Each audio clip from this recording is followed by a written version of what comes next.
안녕하세요. 대단한 입시 유책의 제임스입니다. 대입 준비는 언제부터 본격적으로 시작해야 하나요? 라는 질문을 많이 받습니다만 사실 일찍부터 시작하는 학생들이나 부모님들도 많이 계시지만 대부분의 학생들의 경우에는 11학년 시작할 때만 하더라도 대학 입시라는 게 아직은 한참 남은 막연한 일처럼 여기는 학생들도 많은 것도 사실입니다. 어떤 대학을 지원하느냐에 있어서 옳고 그름이 있을 수는 없습니다. 미국에만 해도 대학이라는 이름을 가진 고등교육기관만 해도 약 7천여 개가 존재하고 있고요. 개인들의 관심이나 목표, 경제적인 상황 또는 우선순위에 따라서 적합한 대학을 골라서 지원하시면 되는 겁니다. 시기가 언제가 되었건, 다시 말해서 11학년부터이건 그 전부터이건 앞서 말씀드린 약 7천여 개의 대학에서 가고자 하는 대학을 고른다라고 했을 때 막상 시작하려고 해도 어디서부터 시작해야 할지 막연할 수가 있습니다. 사실 이 문제는 어느 누구도 무작정 대신 해줄 수는 없는 일이죠. 왜냐하면 대학 선정은요, 대학에 다닐 학생 자신이 가장 중요하게 생각하는 부분들을 우선적으로 기준으로 삼아야 하기 때문이고요. 이러한 우선순위에 따라서 정한 기준에 합당한 대학을 찾는 것이 먼저이기 때문입니다. 오늘 방송에서는 여러분들이 대학 리스트를 작성하실 때에 반드시 고려를 하셔야 되는 10가지 체크리스트에 대해서 말씀을 드릴 건데요. 이러한 부분들을 충분히 고려를 하시고 여러분들의 대학 리스트를 만드는데 도움이 되시길 바라겠습니다. 먼저 자신의 위치를 파악하라는 말씀을 드리고 싶습니다. 여러분들이 더 이상 어린아이가 아닌 이상 여러분들이 원한다고 모든 대학을 마음대로 갈 수 있는 것은 아니라는 것을 이미 알고 계실 겁니다. 대학 선정을 시작하기 전에 우선 자신의 스펙을 확인하셔야 됩니다. 자기 자신에 대해서 냉정한 자세로 객관적인 평가를 내린다는 것이 물론 어려울 수는 있겠습니다만 자신의 약점과 강점 그리고 그동안 이루었던 성취 등에 대해서 객관적인 평가를 하는 것은요, 현실적인 대학 리스트를 만드는 데 있어서 도움이 될 것입니다. 학생 자신의 GPA와 클래스 랭크를 확인하시는 일부터 시작하십시오. 대학 입시에 있어서 입시 사정관들이 보는 요소들은 매우 다양하지만 GPA와 클래스 랭크는 수많은 지원자들을 1차적으로 거르게 되는 기본 요소입니다. 물론 GPA가 낮다고 무조건적으로 입학이 안 되는 것은 아닙니다만 극히 예외적인 경우이고요. 또한 낮은 GPA 대신에 요구되는 사항들이 많을 수 있습니다.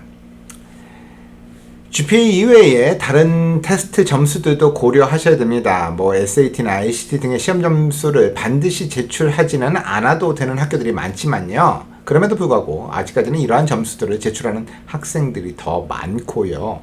그들의 합격률이 그렇지 않은 학생들보다는 조금 더 좋은 편입니다. 또한 이러한 스탠더다이즈 테스트 점수는요, 상대적으로 약간 부족한 GPA를 보완해주는 역할도 하고 있습니다. 특히 미국 고등학교 출신이 아닌 외국 유학생들의 경우에는 다른 나라의 성적표에 대한 객관적인 판단이 조금 어려워서요, SAT나 ACT를 비롯한 AP나 IB 등의 점수가 있는 학생들의 성적을 조금 더 신뢰하는 편입니다. 따라서 가능한 한 객관적인 평가를 내릴 수 있는 스탠더다이즈 테스트 점수를 좋게 가지고 있는 것이 입시에 있어서 보다 유리하실 수가 있습니다. 마지막으로 엑스트라 커리큘러 활동에 대해서 또 생각을 해보셔야 되겠죠. 몇 개의 활동에 참여하고 있으며 그 활동에 얼마나 오랫동안 참여하고 있는지, 리더십 역할을 하고 있는 분야가 있는지, 교내외적으로 받은 상 등이 있는지 등등 이러한 부분들은요, 전체적인 입학 원서에 있어서 학생의 입학 가능성에 크게 영향을 미치는 부분들입니다. 지금까지 말씀드린 부분에 있어서 본인 스스로 냉정한 평가를 해야만 여러분들이 현재 서 있는 위치를 파악하실 수가 있으며 좀 더 현명하고 전략적인 대학 리스트를 수립하는 데 있어서 도움이 될 수가 있습니다.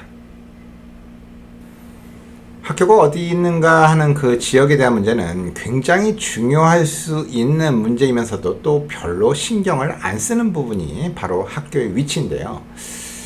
집에서의 거리가 멀고 가까움은 뭐 부모님 입장에서야 중요할 수가 있겠지만 대부분의 학생들은 뭐 그까짓 거 뭐 비행기 타면 그게 그거지 라고 하면서 일축해 버리기가 쉽상입니다. 또한 지난 18년 가까이 항상 부모님 곁에서 살다가 이제 합법적으로 떠날 수 있다라는 해방감에 무조건 먼 학교를 선호하는 학생들도 더러는 있습니다. 그렇지만 그렇게 생각하시는 학생분들은 딱 1년만 지나면 분명 후회하는 학생들이 있게 됩니다. 사실 대학 1학년 때 오는 향수병은요 굉장히 뭐 드문 병이 아닙니다. 학교 공부는 어렵지, 음식은 입에 안 맞고 아직 친구도 많지 않은 경우에 그저 집이 그리울 수가 있습니다.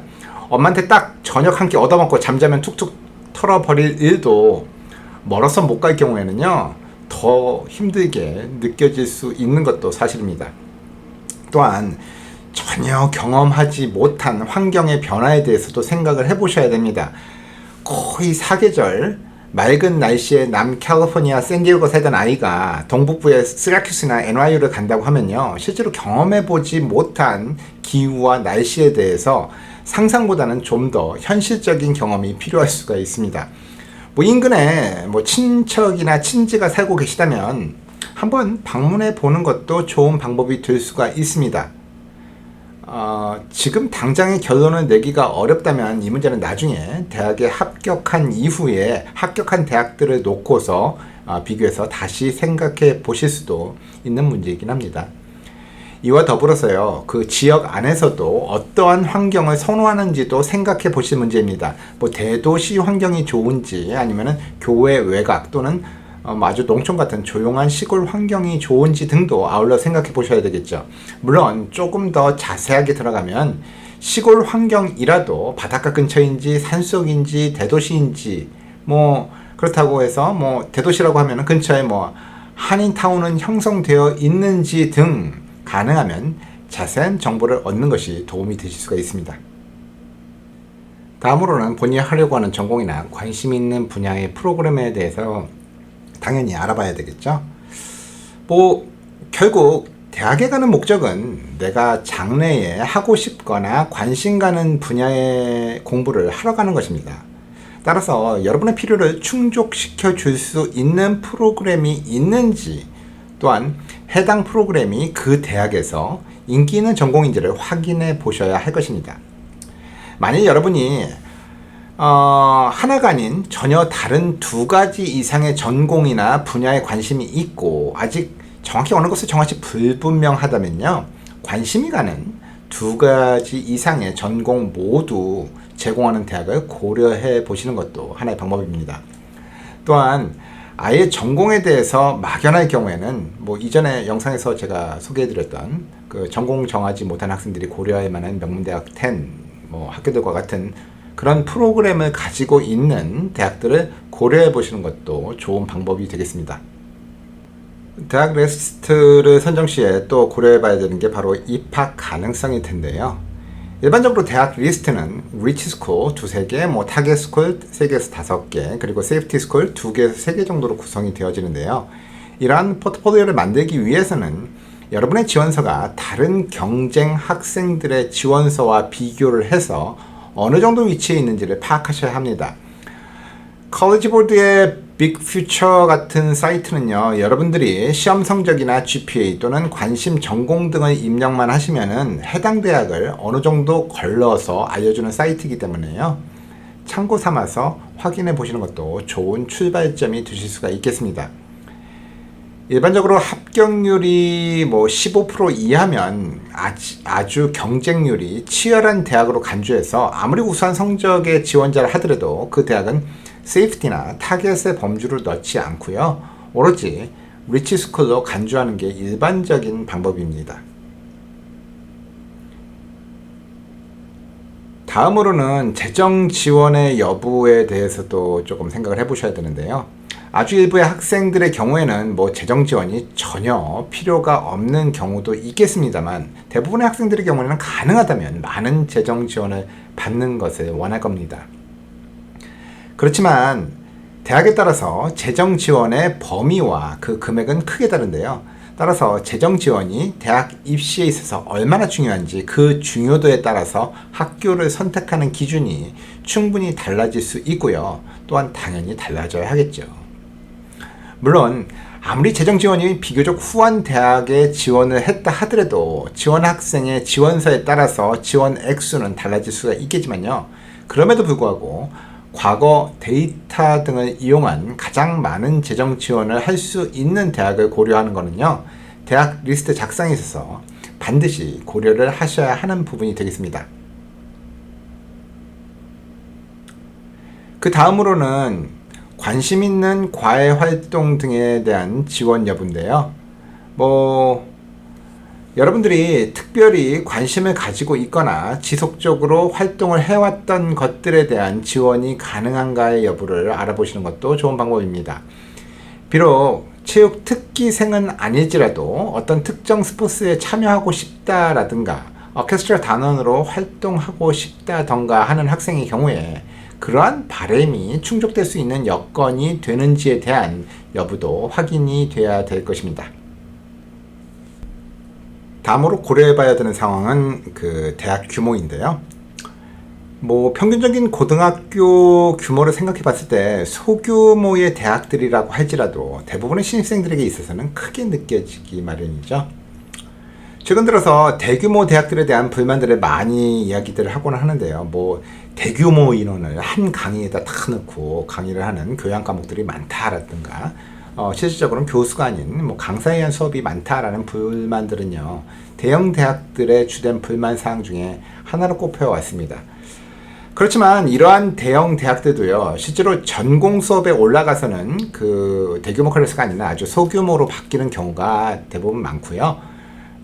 이 밖에도 대규모의 도서관이나 기타 제반 시설 등 대규모 대학이 가지고 있는 장점들도 많이 있기 때문에 대학별 장단점을 잘 살펴서 선택을 하시는 것이 현명한 방법이라고 할 수가 있겠습니다. 대학은 단순히 공부만 할 수 있는 것은 아니고요. 어찌되었건 4년 이상의 생활을 그곳에서 하게 됩니다. 따라서 강의실 이외의 중요한 공간인 기숙사, 식당, 레크레이션 센터 등에 대한 사전 조사는요, 어느 정도는 필수적이라고 할 수가 있겠습니다. 또한 만약 나중에 캠퍼스 바깥에서 생활할 것을 계획을 한다면 캠퍼스 바깥의 환경에 대해서도 알아보는 것이 좋습니다. 식당이나 기타 문화 위락 시설은 어떠한지, 치안은 어떠한지 등 가능하면 캠퍼스 방문 등의 기회가 있다고 하면은 이 같은 부분들도 함께 알아보는 것이 좋습니다. 지금까지 말씀드린 이런 방법을 통해서 대학 리스트를 어느 정도 구성을 하셨다면 카운슬러 선생님이나 멘토 선생님에게 보여드려서 의견을 듣는 것도 좋은 방법입니다. 생각하기 따라서는 실력도 안 되는데 너무 높은 학교를 썼다고 비웃음을 사지 않을까 걱정되기도 하고, 또 실컷 이렇게 여기저기 알려놨는데 나중에 그 대학들에 실패를 한다면 창피할까봐 되도록이면 안 밝히려고 노력하는 학생들도 간혹 있습니다만, 여러분들 주위에 중요한 사람들과는 이러한 대학 리스트들에 대해서 의논을 하는 것이 매우 중요합니다. 멘토나 부모님, 카운슬러 선생님 등과 목록을 함께 나누는 것은요, 생각보다 유용한 일입니다. 그분들 자신 또는 그분들과 연결된 다른 사람들을 통해서요, 여러분들이 지원하고자 하는 대학에 관련된 개인적인 경험이나 정보 등을 얻을 수가 있고요. 또한 현재의 직접적인 도움이나 조언은 아니더라도 나중 언제라도 혹시 있을지 모르는 인적 네트워크와 연결이 될 수도 있습니다. 우리 부모님은 미국에서 대학을 안 나오셔서 말씀드려도 잘 모르시기 때문에 굳이 미리부터 대학 리스트를 보여드려 봤자 얻을 게 없다고 하는 학생들도 간혹은 있습니다만, 그건 절대로 그렇지 않습니다. 지금은 여러분들이 선정한 대학 리스트에 있는 학교들에 대해서 부모님들이 전혀 모르시는 상태일 수는 있지만, 여러분들이 알려드린 이후로는 관심을 가지고 살펴보시게 되고요. 직장이나 사회에서 우연히 관련된 사람이나 연관된 새로운 정보를 얻어 오시게 되는 경우도 아주 종종 일어나고는 합니다. 미국 내 수천 개의 대학들 중에서 내가 갈 수 있는 그리고 나에게 가장 알맞은 대학을 찾는 일은요. 시간도 많이 들지만 생각하기에 따라서는 상당히 귀찮은 일일 수도 있습니다. 저는 젊었을 때요 여행을 되게 좋아해서 전문 여행가를 꿈꿀 정도로 세계 여러 곳을 돌아다닌 적이 많이 있었는데요. 근데 여행에 있어서 가장 설레고 좋은 때가 언제냐고 묻는다면 바로 다음엔 어디로 갈까 고민을 하고 여행 후보지에 대한 조사를 할 때가 아니었나 합니다. 사실 막상 여행을 떠나게 되면 그때부터는 솔직히 고생이었거든요. 그리고 그 조사가 철저할수록 목적지에 도착해서의 만족감은 훨씬 크고 또 모든 일정이 순조롭게 진행되었다는 것을 기억하고 있습니다. 대학 리스트를 만드는 일도 마찬가지입니다. 여러분들의 조사가 철저할수록 4년 이상의 대학 생활이 만족스럽고 순조롭게 진행될 수가 있습니다. 어떻게 시작해야 할지 모르겠다면 카운슬러 선생님이나 부모님 등 주변 분들에게도 도움을 요청하십시오. 지금의 당장에 느껴지는 귀찮음을 설레임으로 바꾸시기 바랍니다. 이 즐거움과 설레임은요 온전히 여러분들 것이고 여러분들이 받아들여야 할 의무이며 권리인 것입니다. 지금까지 입전문가 제임스였습니다. 감사합니다.